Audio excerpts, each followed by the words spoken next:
Graça e a paz do Senhor Jesus esteja em nossos corações.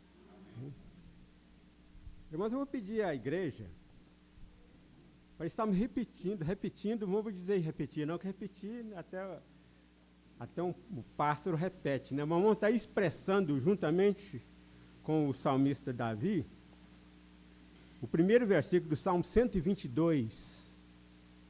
Eu acredito que todos os irmãos devem ter. Ele diz: alegrei-me quando me disseram, vamos à casa do Senhor. Vamos estar repetindo, ou expressando, né, do íntimo do nosso coração, esse versículo. Juntos. Alegrei-me quando me disseram, vamos à casa do Senhor. Que seja esse, né, o sentimento do nosso íntimo verdadeiro. Ao estarmos na casa do Senhor. Irmãos, vamos estar agora, então, dando início, né, no culto dessa manhã, fazendo a leitura no livro de Isaías 44, os versículos de 1 a 8. O nosso irmão presbítero Everton, não é Elton, não, estará com a igreja, né, dando sequência na leitura. Mesmo sentados, vamos estar fazendo então a leitura da palavra de Deus, que se encontra em Isaías 44, de 1 a 8. O Senhor é o único Deus. Leamos assim então a palavra do Senhor. Agora, pois, ouve, ó Israel, servo meu. Repetindo, irmãos. Agora, pois, ouve, ó Jacó, servo meu, ó Israel, a quem escolhi.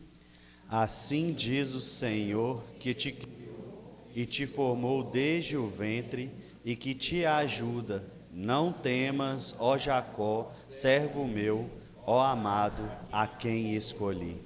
Porque derramarei água sobre o sedento e torrentes sobre a terra seca.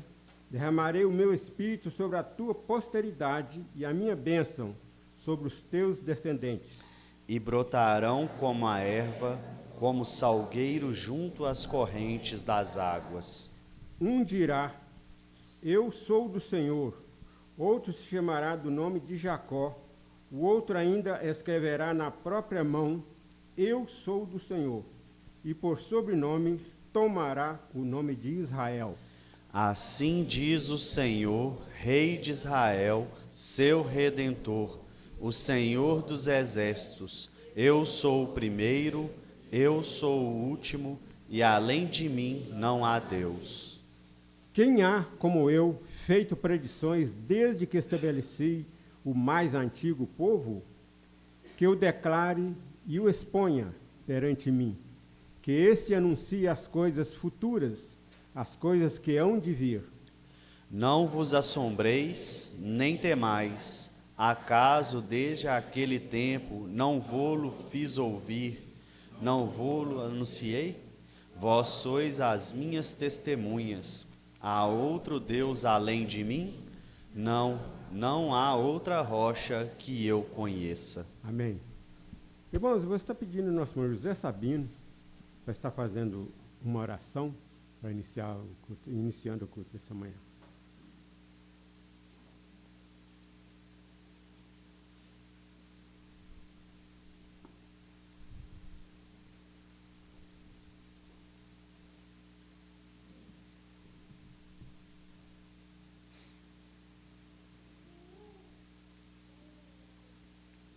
Soberano Deus, nosso querido Pai Celestial, graças te damos, ó Deus, porque encontramos, ó Deus, aqui na tua casa, na manhã desse dia do Senhor, dia este reservado para a adoração do teu santo e glorioso nome. Agradecemos, ó Deus, por essa oportunidade que o Senhor nos dá. Agradecemos, ó Deus, porque se estamos aqui, é pela tua bondade, pela tua misericórdia para conosco, pela vida, saúde que o Senhor tem nos dado, Deus, para vir aqui à tua casa, para estar aqui nesse lugar, juntos aqui, com o único propósito, Deus, de adorar ao Senhor, na beleza da tua santidade. Deus, sabemos que o Senhor é um Deus poderoso, Deus que cuida de nós, Deus Criador do céu e da terra, de todas as coisas sobre a face da terra. Muito obrigado porque Senhor nos criaste para o teu louvor, para a adoração do teu santo nome. Que nós, ó Deus, sintamos toda a alegria de estar sempre aqui na tua presença, aqui na tua casa, neste lugar, ó Deus, onde nós aqui louvamos o teu nome, onde aqui nós glorificamos o Senhor, onde aqui nós cantamos louvor ao Senhor, onde aqui nós lemos a tua palavra, onde aqui, ó Deus, nós ouvimos a mensagem da tua palavra. Obrigado, ó Deus, por esse dia, por esta oportunidade de reunirmos aqui, ó Deus, nesta manhã na tua casa. Obrigado por cada pessoa que já adentrou aqui nesse lugar, aqui, ó Deus, com este propósito de glorificar o Senhor. Ó Deus, rogamos, esteja abençoando neste momento e todas as partes, ó Deus, deste culto nesta manhã, também o período da escola, da lição, do estudo, que vai ser transmitido aos nossos corações. Usa, ó Deus, os teus servos, para que seja usado nas mãos do Senhor todos que irão falar com respeito aos ensinamentos da tua palavra nesse dia. O Senhor esteja abençoando a cada um. Obrigado, Deus. Rogamos. Muito obrigado pela vida do irmão Josué, que esteve fora uns dias, que retornou, está aqui conosco nesta manhã. Agradecemos a Deus por todas as pessoas enfermas desta igreja, que o Senhor tem cuidado. Continue cuidando de cada pessoa, Deus, que necessita da tua ajuda, porque sabemos, sem o Senhor nada somos, sem o Senhor nada podemos fazer. Por isso, ó Deus, necessitamos do Senhor constantemente, que nós nunca tiramos o nosso olhar do Senhor. Precisamos sempre olhar, que sabemos que o Senhor é um Deus misericordioso para conosco. Fica conosco e nos guarde, proteja, fala aos nossos corações, em nome do Senhor Jesus. Amém.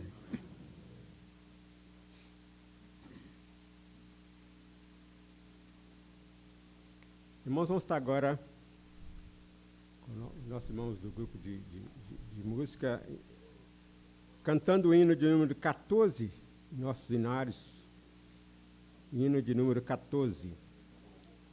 Eu vou estar pedindo... Não. Só. Então, 14.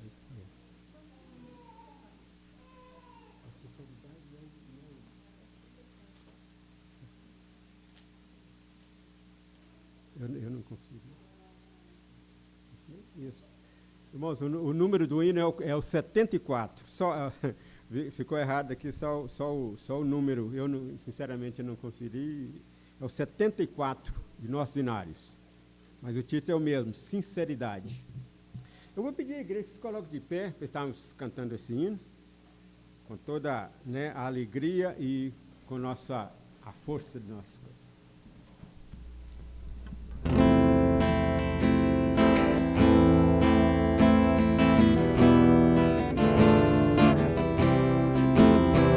Jesus, Senhor, me achego a ti, tua ira santa mereci, o teu favor descende aqui, aceita pecador. Meu bem começou, sim, bem começou, porque Jesus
pé, vamos estar agora fazendo a leitura em Isaías também, o capítulo 12, de 1 ao 6, ou seja, né, todo o capítulo. Nosso irmão. Aliás, isso, irmãos, capítulo 11. Fiz uma pequena confusão. Capítulo 11, de 11 a 16. Eu fiz a confusão com a liturgia da noite.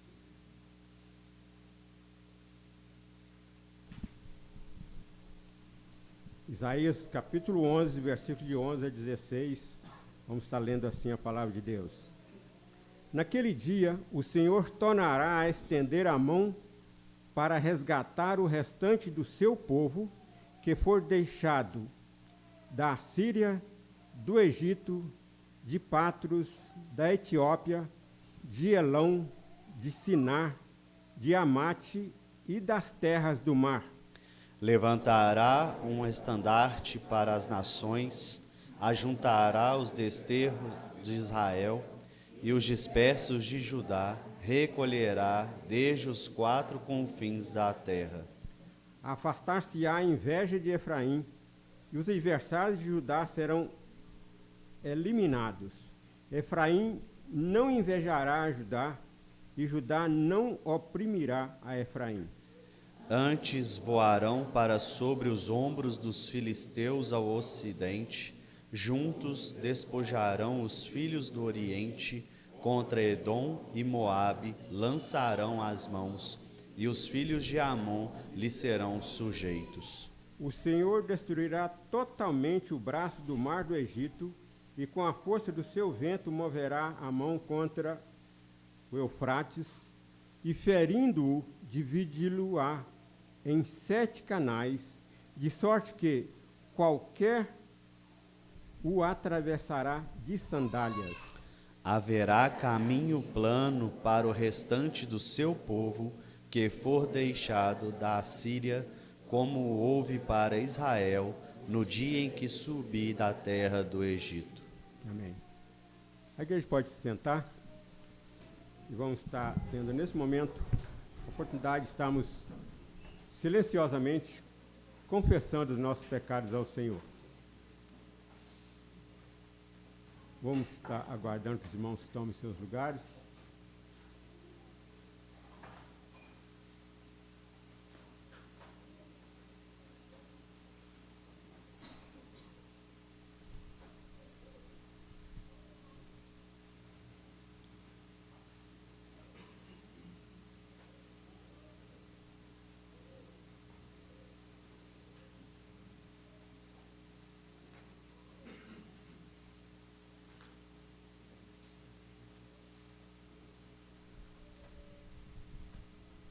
Querido Deus, nosso amado, bendito, eterno Pai que está nos céus, nesse momento, Pai, estamos na Tua presença, com nossos corações gratos ao Senhor, com esse objetivo de estar oferecendo ao Senhor esse culto de louvor e de adoração ao Teu santo nome. Pai, agora, Pai, estamos aqui como pecadores, para confessar diante do Senhor os nossos pecados e estarmos preparando-nos, Pai, pelo Senhor, sendo preparados pelo Senhor mesmo, para estar oferecendo esse culto, um culto que seja agradável ao Senhor. Pai, eu te peço, perdoa os meus pecados, perdoa os nossos pecados, e perdoa, Pai, o pecado de cada um dos teus servos que, nesse momento, se encontra confessando seus pecados ao Senhor, e que o desejo do nosso coração seja sempre procurar viver uma vida de conformidade com a Tua palavra. Nunca conformarmos com o pecado, mas vivemos, Pai, procurando agradar ao Senhor. E ao pecarmos, que não continuemos, Pai, pecando, não acostumemos com o pecado, mas podemos estar pedindo perdão ao Senhor e procurar pautar nossas vidas de acordo com a vontade do Senhor. Eu te agradeço, Pai, desde já pelo perdão e te peço, continue-nos abençoando. Nesse momento, lembro de entregar nas tuas santas mãos a vida do nosso irmão presbítero André, que estará na responsabilidade da tua mensagem, da tua palavra. Usa o teu servo na orientação e iluminação do Espírito Santo do Senhor, Pai. Eu te peço as bênçãos humildemente, com ação de graça, e deixa entregue, no precioso nome de Jesus Cristo, o nosso amado, bendito, eterno Salvador, agora e sempre. Amém, Senhor. Nossos irmãos estão com essa cidade agora para estar dirigindo a igreja de louvores. E nesse momento a igreja segundo Torinho, a igreja está com a oportunidade para trazer transmissões de suas ofertas. Bom dia, irmãos. Vamos nos colocar de pé, louvar ao nosso Deus com um cântico, porque dele e por ele.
Ele exaltado.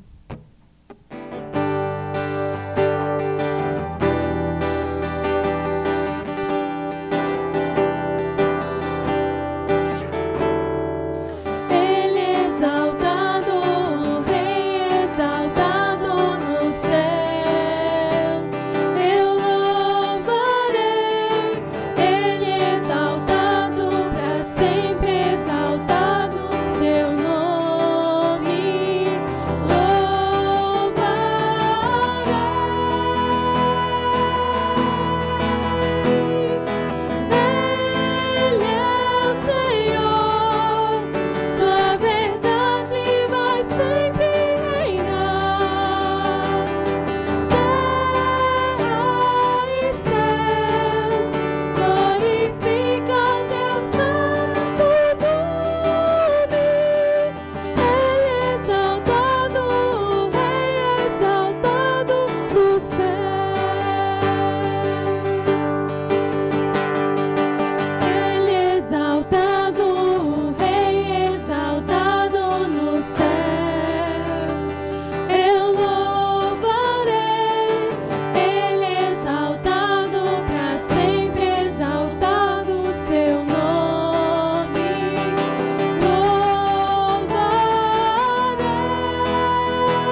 Senhor Deus, nosso Pai eterno, nossa gratidão ao Senhor, ó Deus, por mais um dia que o Senhor nos concede de vida, Senhor, de saúde, de livramento, ó Deus, que o Senhor deu a cada um de nós.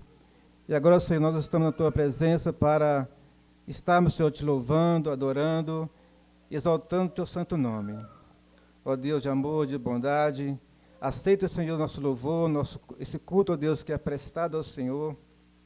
Com toda a humildade no nosso coração, e nós pedimos, Senhor, que o Senhor Pai possa estar aceitando o nosso culto a Ti, Senhor. Obrigado, Senhor, pelos dias de oferta que foram entregues esta manhã. O Senhor abençoe, ó Deus, para que possa ser usado na Tua obra, Senhor. E também, ó Deus, aqueles irmãos que contribuíram, que o Senhor dê saúde, dê emprego, dê a cada um de nós, Senhor, condições de estarmos, Senhor, sustentando a Tua casa financeiramente também. Suplicamos, Senhor, o perdão dos nossos pecados e oramos agradecido no nome de Jesus. Amém.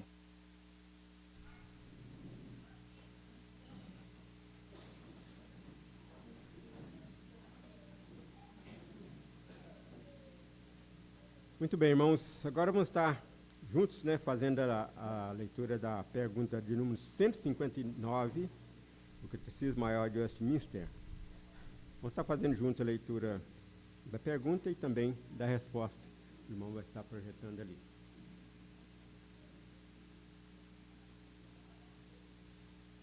Leamos. Como a palavra de Deus deve ser pregada por aqueles que para isso são chamados? Aqueles que são chamados a trabalhar no ministério da palavra devem pregar a sã doutrina diligentemente, em tempo e fora de tempo, claramente, não em palavras persuasivas de humana sabedoria, mas em demonstração do Espírito de Deus, sabiamente adaptando-se às necessidades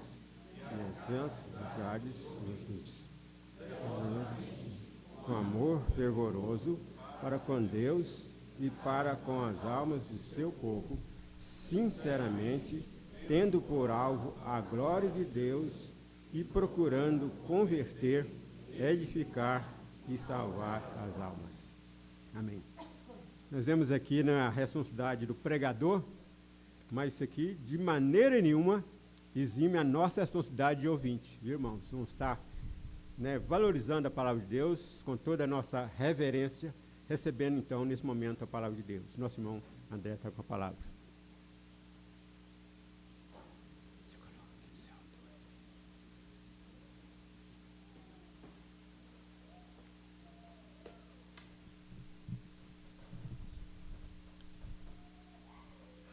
Bom dia, irmãos.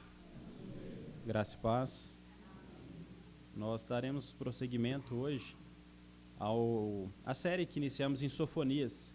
Então, por isso eu pedi aos irmãos que abram suas Bíblias em Sofonias, no capítulo 1.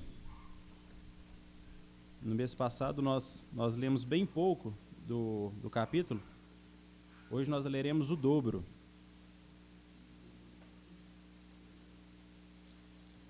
Os irmãos se lembram aí como chega em Sofonias? Podem abrir lá em Mateus, vamos voltando, ó, Malaquias, Zacarias,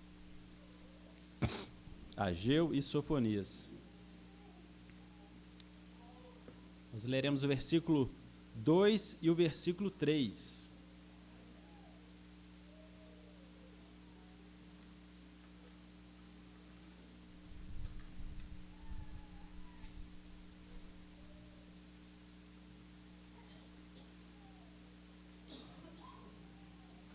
Sofonias capítulo 1, versículo 2 e versículo 3. Na verdade, farei essa leitura, os irmãos podem apenas acompanhar e meditar nesse texto.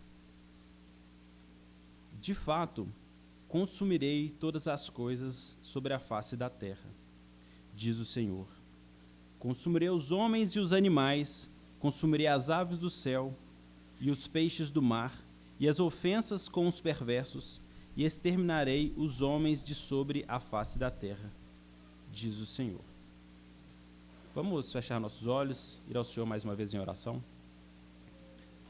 Deus amado, Pai Santo, nós te agradecemos pela oportunidade de cultuarmos a Ti nesta manhã, no dia do Senhor, e pedimos a Ti, como lemos em nossa confissão, que o Senhor, por meio do Teu Santo Espírito, use a exposição da palavra para edificar o Teu povo, abençoá-lo, para converter aqueles que ainda não se chegaram a Ti.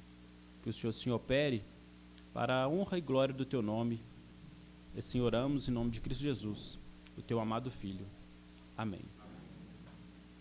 Meus irmãos, existe em nós hoje, nos homens, um medo, uma expectativa pelo fim. Seja pelo fim das nossas próprias vidas, seja pelo fim do mundo. E apesar de nós estarmos longe das guerras, longe do Irã, nós tememos que essas coisas, que essas guerras tomem proporções irreversíveis e nos atinjam, e levando então levando toda a terra a uma destruição. Se agora, ou daqui a alguns anos, o fato é que o testemunho bíblico é que isso de fato ocorrerá, a destruição de todo o cosmos. E apesar, meus irmãos, que nós sabemos pelas Escrituras também, que isso se dará não pela intervenção do homem, não pelas guerras, mas pela intervenção do próprio Deus. Então não será uma pandemia, não será uma nação contra a outra, mas o próprio Deus intervirá no mundo, em todo o cosmos, e o levará a essa destruição. Esse texto que nós lemos em Sofonias, capítulo 1, versículos 2 e 3, apontam para esse grande e glorioso dia, o dia do Senhor, quando toda a história da terra se findará. E como dissemos no nosso primeiro sermão dessa série, esse é o grande tema do livro do profeta Sofonias, o dia do Senhor, o dia final. E além disso, nós vimos no sermão passado que as palavras do Senhor mediadas por Sofonias, elas foram proferidas primeiramente para o povo de Judá, especialmente para os habitantes de Jerusalém. Nós vamos ver que há profecias aqui contra outros povos, contra outras nações, mas o grande foco é a terra de Judá e Jerusalém. É provável que elas nem foram anunciadas a essas outras terras. O objetivo do profeta Sofonias, então, profetizando contra essas outras nações, é deixar registrado, para que então, quando se cumprisse a destruição sobre aquelas nações vizinhas, o povo de Deus pudesse olhar para aquilo e ter certeza que Deus havia falado e que Deus é quem havia destruído, trazido a destruição a todos aqueles povos. Então não seria uma obra do acaso, uma coincidência, mas a intervenção de Deus destruindo todas aquelas nações próximas. Isso fortaleceria a fé do povo, então, porque o mesmo Deus que prometeu trazer a destruição, a condenação e o julgamento, é o Deus que também promete a restauração, a esperança. Então isso fortaleceria a fé do povo em meio a toda a destruição, quando ela chegasse, tendo a certeza que o Deus que trouxe a destruição traria também a salvação e um futuro. E nós precisamos ressaltar ainda que os oráculos do Senhor, aqui em Sofonias, eles são de um caráter urgente. Eles são de um caráter urgente porque qual é o tempo que Sofonias profetizou? Ele profetizou, como vimos, nos tempos do rei Josias, o 16º rei de Judá, bem próximo do exílio da Babilônia. Quando a Babilônia, então, vence, derrota todas as nações ali próximas, inclusive Judá, e destrói-os e leva-os para o Egito. Então, estava bem próximo dessa vinda da Babilônia, da destruição da Babilônia. E nós vemos que essa urgência, que o versículo 1 introduz muito rapidamente as palavras de Sofonias, e logo no versículo 2, então a destruição ela já é anunciada nesse versículo que nós lemos. E ela não pode ser adiada, nós veremos isso, porque a medida do pecado do povo, tanto de Israel quanto das nações ali próximas, havia chegado a um limite. Então essa destruição, nós a vemos aqui com grande ênfase, porque ela não poderia ser adiada, postergada. A misericórdia e a graça de Deus ofertadas aqui em Sofonias, ela não se apresentará, então, como uma forma de anular ou de postergar essa destruição, mas nós veremos que a misericórdia ofertada aqui em Sofonias, ela é uma maneira, Deus oferecerá a eles uma maneira de se esconder da destruição. A destruição não poderia ser evitada, mas Deus providencia uma forma para que o povo pudesse se esconder e escapar dessa destruição posterior. Nós vemos então no versículo 2, o primeiro versículo que lemos hoje: de fato, consumirei todas as coisas sobre a face da terra. A ênfase recai aqui no juízo de Deus de destruir todas as coisas. E o que quer dizer aqui, então, consumirei todas as coisas? O que é essas todas as coisas aqui em Sofonias, no versículo 2? Todas as coisas aqui é, de fato, destruir todas as coisas. Todas elas seriam consumidas pelo Senhor. A destruição de todo o cosmos, uma destruição ampla, total e restrita. A NVI, Nova Versão Internacional, ela traduz o versículo 2, da seguinte forma: destruirei todas as coisas na face da terra, palavra do Senhor. Há uma diferença aqui da nossa versão, que há um de fato no texto em que nós lemos. E esse de fato, ele está aqui para trazer uma ênfase, uma certeza que há também nos textos originais no hebraico, quando há dois verbos aqui repetidos e com sons muito próximos, justamente para que o povo que ouvisse essa mensagem soubesse dessa ênfase. E se fosse uma tradução literal para nós, seria algo como: ajuntarei varrendo todas as coisas de sobre a face da terra. Mas para que nós tivéssemos a ideia de ênfase, nós temos aqui então esse de fato, consumirei todas as coisas sobre a face da terra. E essa ênfase, ela aponta para que já não mais o que fazer. Não há mais volta. Está decretado a sentença de Deus e a consumação de toda a terra. Não é como aquelas profecias que, caso o povo procedesse de uma forma distinta, se arrependesse, ela seria cancelada ou anulada. Os irmãos vão se lembrar, em Nínive ocorre isso. Quando Jonas profetiza contra aquela cidade, a destruição total daquela cidade, o povo se arrepende, e Deus também se arrepende daquele mal que havia dito a eles, e não os destrói, antes os salva, antes dá mais tempo, mais esperança a eles. Agora, o texto que nós lemos aqui não é dessa forma. A destruição, ela será total, completa e inadiável. Mas o que houve então para que Deus estivesse tão irado e fosse tão duro assim contra o seu povo? Seria esse Deus do Antigo Testamento diferente do Deus do Novo Testamento? O que aconteceu aqui? Onde estão as misericórdias de Deus nesse versículo 2? De fato, consumirei todas as coisas sobre a face da terra. Será que seria então um Deus diferente, ou será que Deus mudou? Meus irmãos, ainda no século II, levantou-se um homem, Marcião de Sinope, ele dizendo que ele defendia que o Deus do Antigo Testamento era um Deus diferente do Novo Testamento. Para ele, então, o Deus do Antigo Testamento, inclusive do texto que nós lemos, era um juiz severo, enquanto o Deus revelado por Jesus no Novo Testamento era um Deus benevolente, um Deus misericordioso. E essa ideia, o marcionismo, ele foi refutado logo pelos pais da igreja no século II, mas ainda hoje nós temos resquício disso nos pensamentos de muitas pessoas, e muitas ainda flertam com essa ideia, fazendo uma distinção do modo de agir ou do próprio Deus no Novo e no Antigo Testamento. Mas, meus irmãos, o problema não está nas Escrituras, no texto que nós lemos, nem no Novo nem no Antigo Testamento, muito menos em Deus. O que ocorre para que as pessoas pensem dessa forma é que elas olham para o texto bíblico por uma perspectiva errada. Elas leem e interpretam esse texto e outros versículos de juízo, esquecendo do contexto em que eles foram proferidos. E isso é fundamental. Por isso é fundamental, então, nós conhecemos tanto o autor, o tempo, quem governava no período dele, a quem que ele profetizou, como sabemos, é o povo de Judá, e é o povo que ele profetizou primeiramente. Essa destruição do Senhor, ela viria, então, sobre toda a humanidade por causa dos seus pecados, porque eles se afastaram do Senhor para servirem a seus próprios interesses, às suas próprias vontades e aos seus ídolos de pedra e de pau, como nós lemos na Escritura.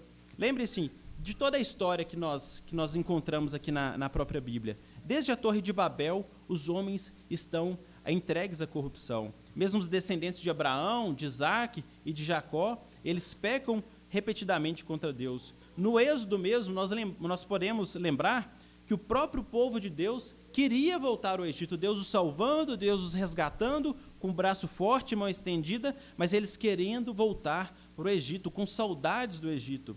Nos períodos dos juízes, cada um agia conforme bem lhe parecia, conforme o seu próprio coração. E durante os períodos dos reis, que eu, mais especificamente aqui, quando o Sofonias profetizou, o 16º rei, quase nenhum deles foi piedoso, pouquíssimos foram realmente piedosos. Na verdade, sobre Israel, após a divisão do reino, nenhum deles foram reis piedosos. Ou seja, mais de 1000 anos de história marcadas pelo pecado e pela corrupção. E não é por falta de informação sobre Deus que o homem havia se corrompido tanto, e mesmo o povo de Israel e o povo de Judá. Porque nós lemos em Romanos 1, do 18 ao 32, os irmãos não precisam abrir, mas podem ler posteriormente, que o que os homens precisam saber a respeito de Deus, para que então eles lhe amassem, para que então eles lhe fossem gratos e servissem, Deus já manifestou a cada um de nós. O próprio Deus manifestou isso na criação. E se é na criação, significa que antes mesmo de existir o homem, que foi o último a ser criado, Deus já havia colocado esse seu testemunho por toda a terra. Por onde quer que nós olhamos, meus irmãos, nós podemos ver esse testemunho de Deus na criação, e sempre foi dessa forma. O povo sempre teve, todas as nações sempre tiveram esse conhecimento necessário de Deus. Ainda assim, o homem desde muito cedo, desde Adão, ele adora a própria criação, ele constrói os seus ídolos e imagens e os chama de Deus. O mais interessante disso tudo é que a Bíblia afirma ainda que nós, os seres humanos, sabemos que nós somos dignos de morte por causa dessas coisas. Lá em Romanos, ainda no versículo 32. Mas ainda assim, nós fazemos todas elas, e não só fazemos, como às vezes ensinamos a prática do mal e aprovamos aos outros. Isso falando nós como toda a humanidade. Todos os povos, então, meus irmãos, todas as culturas, em todas as épocas, eles veem a revelação de Deus na criação, mas rejeitam ao Criador e, por isso, então, são dignos de morte. Sejam os egípcios, os filisteus, os amonitas, os moabitas, os assírios e o próprio povo de Deus, o próprio povo de Israel e Judá, mereciam essa condenação. Quando, então, nós ouvimos essas duras afirmações de Deus, na verdade, devemos nos lembrar dos muitos anos, dos milhares de anos de misericórdia e de vida que Deus deu aos homens. Quanto tempo para que eles se arrependessem, tanto tempo para que eles se convertessem, mas prosseguiam cada vez mais em seus pecados e cada vez mais se distanciando de Deus. E agora havia chegado o fim, a ira de Deus seria derramada sobre todos esses homens. Este fato nos levanta outras questões também, pois Deus mesmo havia prometido a Noé, a toda a raça humana, por meio de Noé, em Gênesis 8, versículos 21 e 22, que eu inclusive vou pedir aos irmãos que abram para que nós lemos. Deus havia prometido que não traria destruição outra vez sobre a terra, que não destruiria com dilúvio outra vez. Gênesis 8, 21 e 22.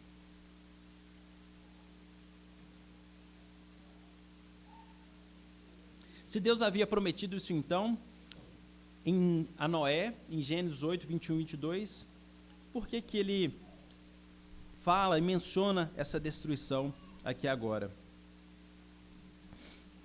Gênesis 8, 21 e 22. Os irmãos podem acompanhar a leitura.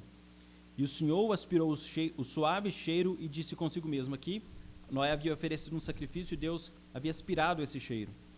Não tornarei a amaldiçoar a terra por causa do homem, porque é mau o desígnio íntimo do homem desde a sua mocidade. Nem tornarei a ferir todo o vivente como eu fiz. Enquanto durar a terra, não deixará de haver sementeira e ceifa, frio e calor, verão e inverno. Essa era a promessa de Deus, então, a Noé e a toda a raça humana de não mais destruir a terra, de não mais trazer essa condenação sobre os seres viventes. Mas veja que essa promessa de Deus a Noé, ela se limita ao período em que a terra existirá, enquanto durar a terra. E esse juízo profetizado aqui por Sofonias, ele se cumprirá finalmente no final dos tempos, na vinda de Jesus, quando então a história da terra se findará e então Deus destruirá todas essas coisas. É por isso que não há contradição, então, nesses textos bíblicos. E é importante nós termos isso em mente quando nós lemos as Escrituras. Geralmente as profecias, elas se cumprem em vários níveis. E essa promessa aqui mesmo, de destruição total que nós temos em mãos no livro de Sofonias, ela se cumpriu em um primeiro nível para os seus primeiros ouvintes, para o povo de Judá e para os povos ao redor, quando o exército da Babilônia dominou, destruiu e exilou todo mundo conhecido daquela época. E ela se cumprirá uma segunda vez no juízo escatológico, no dia final, quando tudo se findará na vinda de Cristo. E é isso que nós lemos exatamente em 2 Pedro, no capítulo 3, versículos 10 e 12. Eu pedi que os irmãos abram também para que acompanhem mais uma vez essa leitura. 2 Pedro 3, 10 e 12. Nós veremos que essa promessa de Deus, essa sentença, na verdade, contra o mundo daquela época, ela se cumpriu a eles, primeiramente em um juízo, destruição, no exílio, e agora, no fim dos tempos, ela se cumprirá no dia de nosso Senhor Jesus Cristo, quando Ele voltar. Vejam bem, versículos 10 a 12. Virá, entretanto, como um ladrão o dia do Senhor, no qual os céus passarão com estrepitoso estrondo, e os elementos se desfarão abrasados. Também a terra e as obras que nela existem serão atingidas. Visto que todas essas coisas hão de ser assim desfeitas, deveis ser tais como os que vivem em santo procedimento e piedade, esperando e apressando a vinda do dia de Deus, por causa do qual os céus incendiados serão desfeitos, e os elementos abrasados se derreterão. Nós, porém, segundo a sua promessa, esperamos novos céus e nova terra, nos quais habitam a justiça. Ou seja, assim como o juízo de Deus foi de encontro ao homem naqueles tempos, o juízo de Deus há de vir em nosso tempo. Com a diferença que, em nosso tempo, há de ser ainda maior, completo, final, esse juízo escatológico de Deus sobre toda a humanidade, pondo um fim à sua história. O mesmo Deus que trouxe juízo sobre todo mundo daquela época é o mesmo Deus que trará juízo sobre por meio do seu Filho sobre toda a humanidade. Veja que então não há diferença do modo de Deus agir no Antigo, não é um Deus diferente do Antigo ou do Novo Testamento. E para selar essas palavras, essas solenes palavras de condenação sobre o homem, no final do versículo nós temos, diz o Senhor, como que uma assinatura de Deus selando e fechando esse primeiro versículo. De fato, consumirei todas as coisas sobre a face da terra, diz o Senhor. Essa declaração nós encontramos ela também no final do versículo 3, quando nós lemos, mais uma vez, Deus assinando esse seu juízo, diz o Senhor. E se no versículo 2 nós lembramos dessa promessa de Deus a Noé, de não destruir a terra, não destruir os seres viventes enquanto durasse a terra, no versículo 3, nós somos levados mais uma vez à história de Noé, um pouco antes do dilúvio, quando Deus descreve a condenação que viria, o que seria o dilúvio então. Vamos ler mais uma vez, na verdade eu lerei, os irmãos podem acompanhar, o versículo 3. Consumirei os homens e os animais, consumirei as aves do céu e os peixes do mar, e as ofensas com os perversos, e exterminarei os homens de sobre a face da terra, diz o Senhor. A grande diferença que há entre o versículo 2 e o versículo 3, que nós lemos agora, é que o versículo 3, ele é um detalhamento da destruição que virá sobre toda a terra. E como disse, esse versículo ele está muito ligado, ele é muito próximo a Gênesis 6, 7, quando Deus está explicando por que ele destruiria a terra com o dilúvio. Lá em Gênesis 6, 7, os irmãos não precisam abrir, está escrito assim: disse o Senhor, farei desaparecer da face da terra o homem que criei, o homem e o animal, os répteis e as aves do céu, porque me arrependo de os haver feito. Os senhores perceberam a aliança? Note que, na verdade, o profeta Sofonias, ele basicamente cita Gênesis 6, 7. Ele repete as palavras que Deus proferiu ao homem antes do dilúvio: homens e animais, aves do céu e peixes do mar. Mas parece que, na verdade, esse julgamento profetizado por Sofonias, ele será ainda mais severo, porque, por motivos óbvios, no dilúvio, os peixes da terra não foram destruídos. Mas no dia do Senhor, no dia da vinda de Cristo, o que Sofonias nos diz é que toda a criação será desfeita, inclusive os peixes do mar. Será então um juízo ainda mais abrangente. A terra se tornará vazia outra vez, o caos reinará mais uma segunda vez, a desorganização, confusão, destruição serão trazidas sobre toda a terra nesse juízo de Deus. E reparem ainda, meus irmãos, que tanto as palavras do Senhor a Sofonias, como as palavras do Senhor a Noé, anunciam a destruição da terra em uma ordem reversa. Em Gênesis 1, como temos aprendido com o reverendo Wendel, sobre a criação, nós vimos que no quinto dia, no versículos Gênesis 1, 20 a 23, Deus enche as águas e os céus com os peixes e com as aves. Então, isso foi a primeira coisa que Deus fez, os primeiros animais que Deus fez. No sexto dia, Deus cria os animais e, por fim, ele cria o homem. Mas a destruição, ela virá em ordem contrária. Deus primeiro destruirá o homem, depois destruirá os animais, e depois ele destruirá as aves e, por fim, os peixes. A ideia aqui é justamente demonstrar que a natureza, a criação, ela será desfeita quando tudo for destruído. É como que Deus estivesse dizendo que ele descriaria, por assim dizer, tudo o que ele havia feito, começando de trás para frente. A criação, ela será então revertida nesse grande dia de Deus, no dia do nosso Senhor Jesus Cristo. E esse paralelo com Noé, ele é realmente fundamental para nós entendermos esse texto, porque em Mateus 24, do 37 ao 38, Jesus faz esse vínculo com Noé, quando ele está falando justamente a respeito dos fins dos tempos. Os irmãos não precisam abrir, mas Jesus diz as seguintes palavras em Mateus 24, do 37 ao 38. Pois assim como foi nos dias de Noé, também será a vinda do Filho do Homem. Porquanto, assim como nos dias anteriores ao dilúvio comiam e bebiam, casavam e davam-se em casamento, até o dia em que Noé entrou. Essas são as palavras de Jesus em Mateus 24, 27 ao 38, dizendo sobre a sua vinda. Assim como antes do dilúvio, os homens viviam suas vidas desconsiderando a Deus, veio o dilúvio então sobre eles. Assim, nos tempos do profeta Sofonias, os homens viviam também desconsiderando a Deus, e então veio a Babilônia e os destruiu. Assim também será, finalmente, nos dias em que Cristo voltar. Os homens estarão o desconsiderando, mas ele voltará e trará juízo sobre toda a terra.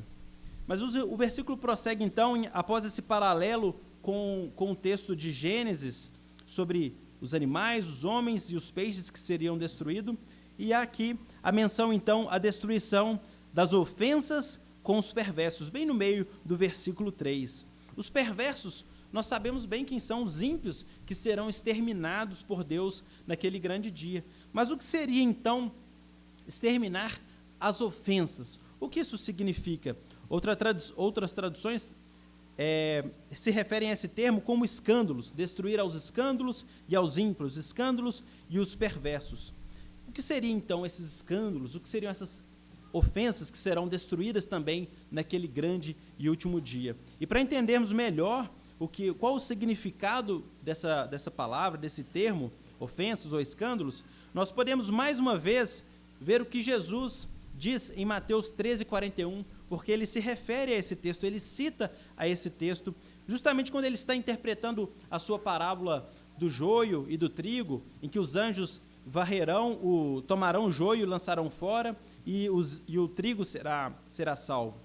Jesus interpretando essa parábola, então, que aponta para os fins dos tempos, Jesus diz o seguinte, Mateus 13, 41, mandará o Filho do Homem os seus anjos, que ajuntarão do seu reino todos os escândalos e os que praticam a iniquidade. Veja que os escândalos ou ofensas são justamente aquelas coisas nas quais os homens tropeçam e pecam contra Deus, ou seja, são seus ídolos. Os escândalos são os ídolos dos homens, tanto imagens, representações físicas, como aqueles ídolos que o homem ergue também em seu coração. A própria natureza, os astros, as outras pessoas, qualquer parte da criação que o homem vendo, adora, ama no lugar de Deus, tudo isso será destruído. É isso que significa, então, que Deus destruirá as ofensas e o que causa tropeço. Assim, nós vemos que mesmo essa parte desse versículo está vinculada à destruição de Deus sobre a criação. Essas ofensas ou os escândalos são, então, parte da criação que o homem idolatra e também serão destruídas naquele dia. Mais adiante, no versículo 3, ele diz ainda: exterminarei os homens sobre a face da terra. Essa última parte, ele se refere mais uma vez aos homens. O homem recebe, então, um destaque nesse texto que se refere à destruição e condenação de toda a terra. Por que o homem recebe esse destaque? Ele é o único que é repetido em todo o nosso texto. Ele recebe esse destaque, meus irmãos, porque o homem é o único que tem responsabilidade moral diante de Deus. O homem é o único que pode pecar ou não pecar em toda a criação. Assim, o homem, ele é então o grande culpado e o principal alvo desse juízo, dessa sentença de Deus sobre todas as coisas. O homem, na verdade, ele é a causa básica desse juízo sobre todas as coisas. Agora, meus irmãos, por que toda a criação ela será punida com o homem? Não seria isso injusto? Não parece isso injusto? Cada árvore que vocês veem, o seu cachorro, os seus gatinhos, as belas cachoeiras que nós contemplamos, tudo isso será destruído por Deus. O que tem o sabiá com isso, e o seu belo canto? O que tem a ver ele com isso? Ou o seu cachorro, os pets que nós temos, nossos animais domésticos? Meus irmãos, isso vai se dar porque, primeiramente, nós podemos dizer que o destino da criação ela está atrelada e vinculado ao destino do homem. A natureza, os animais, a própria terra, todas as coisas foram criadas para servir de palanque ou servir, então, de ambiente para o homem e Deus, a vida de Deus com o homem sobre a face da terra. O homem, então, ele tem esse papel central. Todas as coisas foram feitas para lhe proporcionar uma vida melhor e uma vida boa. Quando Deus, no processo criativo, em Gênesis 1, ele diz, ele avalia tudo aquilo que ele havia feito, ele diz: a luz é boa, os céus são bons, a terra é boa, a vegetação é boa, os peixes e as aves são bons, e por fim os animais são bons. Tudo isso é bom para o homem, tudo isso é necessário para o homem, para a habitação e governo do homem sobre a terra. Então não há nenhum sentido em toda a criação se não houver o homem.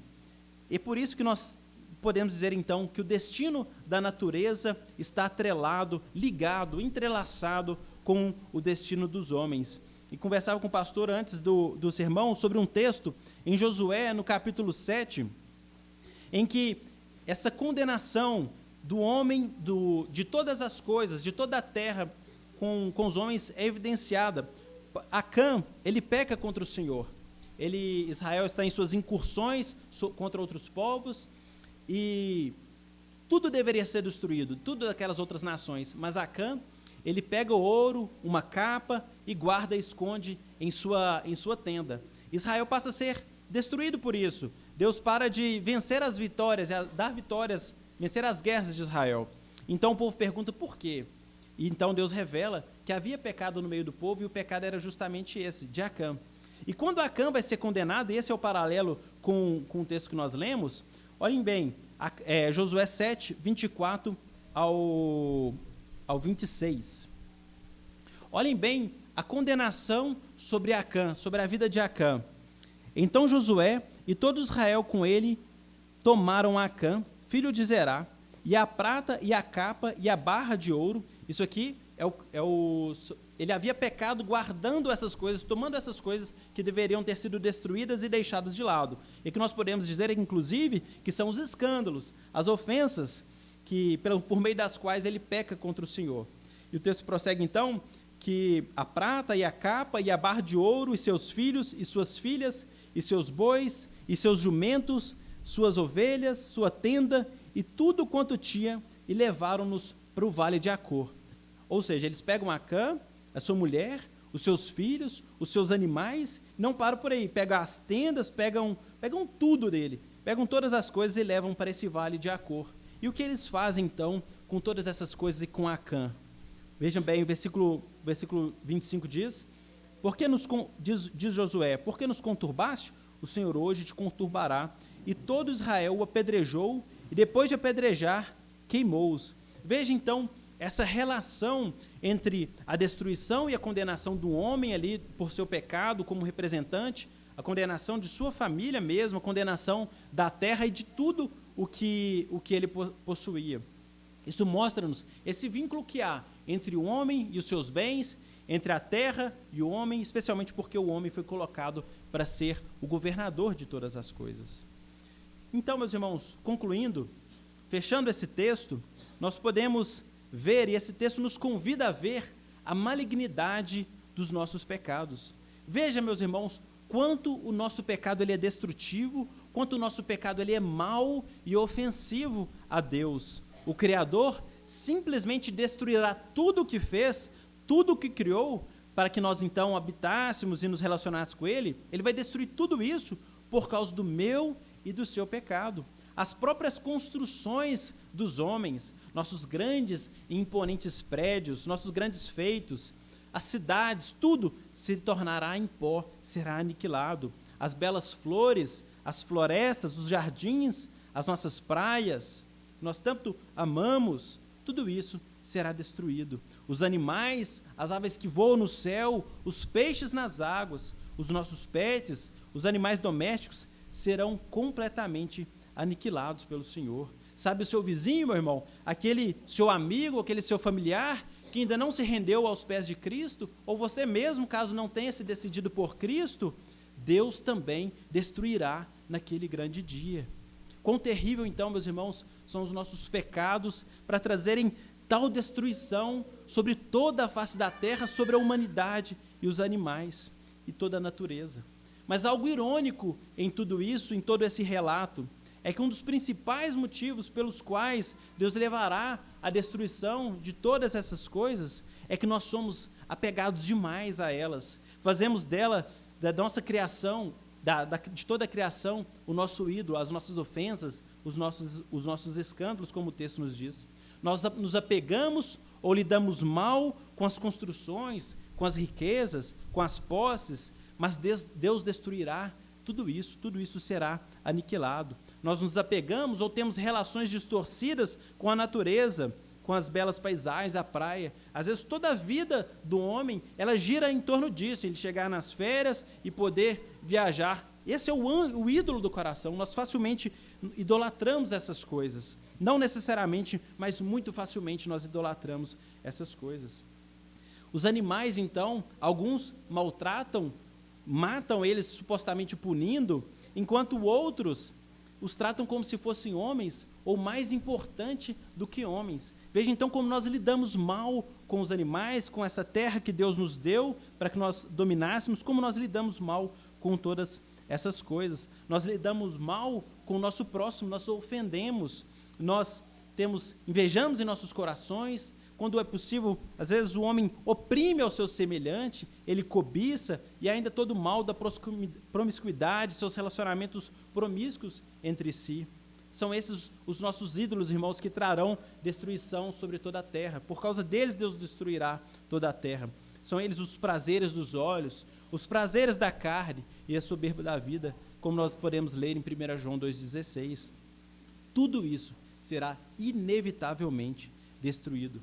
E, na verdade, quando nós lemos esse texto, lamentamos sobre esse quadro, sobre essa expectativa de destruição, isso nos assusta, isso nos entristece, as consequências dos nossos pecados, sobre as coisas, os animais, as pessoas. Mas nunca se esqueça, meu irmão, que a demonstração máxima das consequências desse pecado, desse nosso pecado, foi a morte do próprio Deus. Deus morreu na cruz. Deus morreu por causa dos nossos pecados. O próprio Criador, martirizado, pendurado e abandonado no madeiro. Na cruz, então, Cristo, Filho de Deus, ele sofre essa sentença, a sentença de condenação, de destruição e morte, no lugar e para que todo aquele que nele crê não sofresse a destruição que virá sobre toda a terra, que é a própria morte.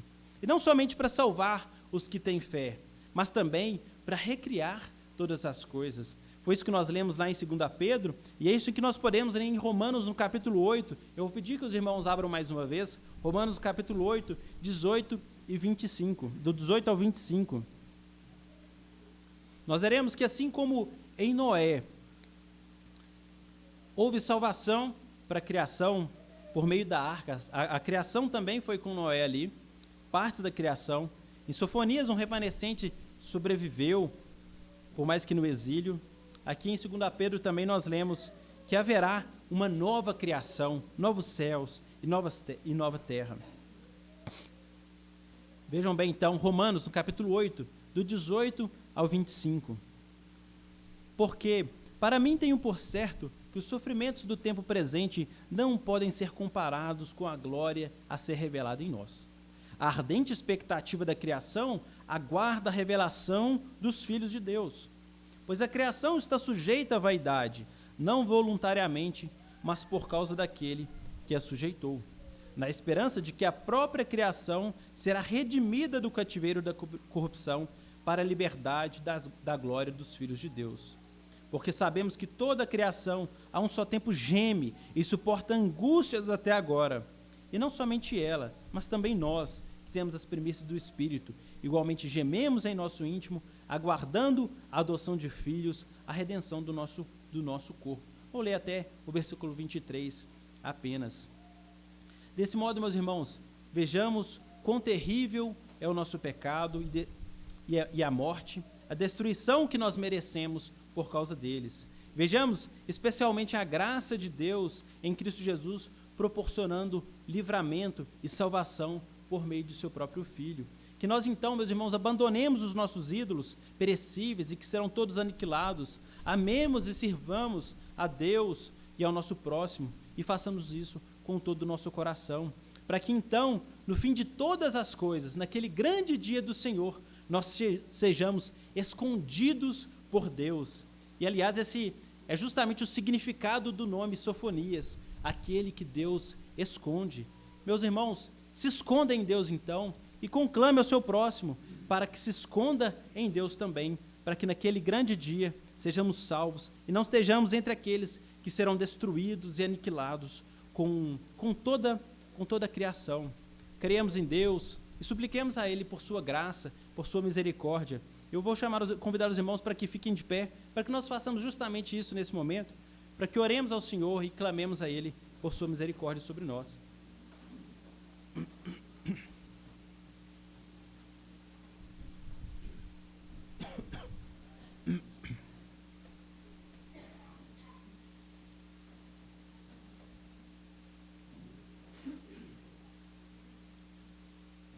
Pai Santo, Deus eterno, Deus Todo-Poderoso e Criador de todas as coisas. Nós, o Teu povo, nos achegamos a Ti nesta manhã para louvarmos a Ti, meu Deus, e para agradecermos ao Senhor.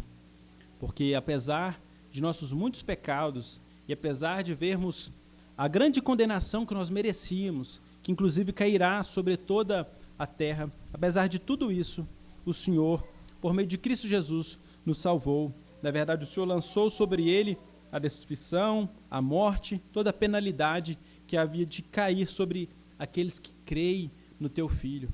Nós Te louvamos, então, por isso, meu Deus, pela Tua graciosa e maravilhosa salvação, apesar de não merecermos, apesar de, na verdade, antes nem procurarmos, como também o texto de Romanos assim nos diz, meu Deus. Nós louvamos e exaltamos ao Senhor, porque nós que não éramos povo do Senhor, fomos feitos povo do Senhor, amados do Senhor, filhos do Senhor, e estaremos com o Senhor para todo sempre. Quando tudo isso aqui for destruído, estaremos com o Senhor no novos céus, nova terra, onde habita a justiça, com o Teu Filho amado para sempre. Ó, meu Deus, que esse amor do Senhor, juntamente com esta indignidade do pecado, nos constranja a termos vidas piedosas diante do Senhor, vidas gratas, cheios de alegria, de gratidão ao Senhor, que nos constranja também, meu Deus, a proclamarmos e anunciarmos as Tuas palavras ao nosso próximo que caminha longe do Senhor rumo a essa destruição e essa condenação. E que seja do teu agrado, então, prosperar essa nossa pregação e que o Senhor traga aos teus pés, traga para junto de ti os povos, as nações, meu Deus. Nós te suplicamos isso no nome de Cristo Jesus. Nós suplicamos, meu Deus, a ti também, para que o Senhor continue com o teu povo, como o Senhor já tem feito, já tem nos abençoado. Nós agradecemos as tuas bênçãos sobre essa igreja, tanto no aspecto material, essa construção que tem progredido e avançado. Nós te agradecemos porque o Senhor tem abençoado e prosperado. E confiamos em ti, meu Deus, que o Senhor levará ao término todo esse propósito para a glória do Senhor. Nós te somos gratos, meu Deus, porque o Senhor tem feito a nossa igreja aqui crescer, tanto em pessoas que têm se juntado a nós para servir ao Senhor, como também por meio de filhos que o Senhor tem nos dado a essa comunidade. Nós te agradecemos, então, pelas irmãs que estão grávidas, Senhor. Muito obrigado pela vida que o Senhor tem gerado em seu ventre, em seus ventres e sustentado também. Agradecemos, meu Deus, porque a nossa irmã Lohane já teve o seu filho, e apesar de ainda não conhecermos, já vimos fotos dele e louvamos ao Senhor por isso, por tua graça e bondade manifestada a nós. Nós não merecíamos isso, Pai, merecíamos a condenação, mas o Senhor nos dá vida. Bendito seja o teu nome.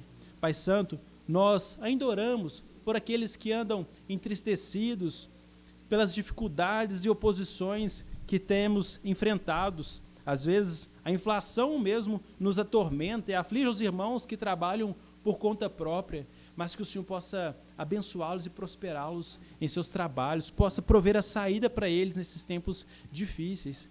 Meu Deus, nós oramos ao Senhor então e rogamos por tuas bênçãos sobre todo o teu povo, os enlutados também, aqueles que perderam familiares, pessoas próximas há pouco tempo, que o Senhor conforte e console os seus corações, anime-os, meu Deus, e ajude-os passar por esses momentos tão difíceis, ainda aqueles que estão enfermos, Pai, que segundo o teu querer e vontade, o Senhor leve a cura, leve a restauração a essas pessoas e que o teu nome seja assim glorificado. Por fim, meu Deus, rogamos a ti que o Senhor nos conceda um dia abençoado em tua presença, que mais tarde possamos retornar aqui a ouvir a tua palavra e adorar ao Senhor mais uma vez, e que esse culto, que esse culto, na verdade, seja refletido em toda a nossa vida, uma vida de temor e piedade diante do Senhor, para a tua glória, para a salvação dos povos, para testemunho dos povos. Meu Deus, toda essa oração nós fazemos na mediação de Cristo Jesus, o teu Filho, que morreu por nós. Assim nós nos achegamos a ti, no nome dele, confiados que o Senhor nos ouve, confiados que o Senhor fará muito além do que pedimos, aquilo que nós precisamos, o Senhor nos dará. Amém.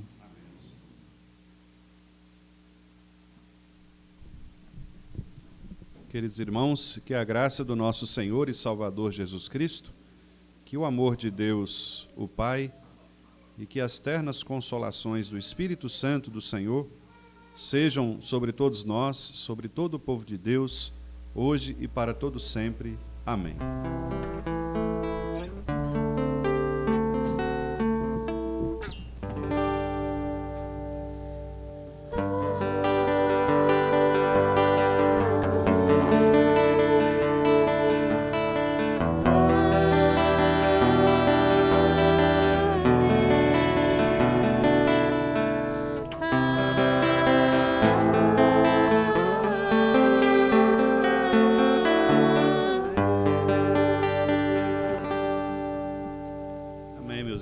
Podem se assentar. Nós teremos agora imediatamente, a separação para as nossas classes, para seguirmos aqui com a escola bíblica. Deus abençoe os irmãos e até a noite, para aqueles que ainda a gente não conseguiu cumprimentar, até a noite. Deus os abençoe e guarde.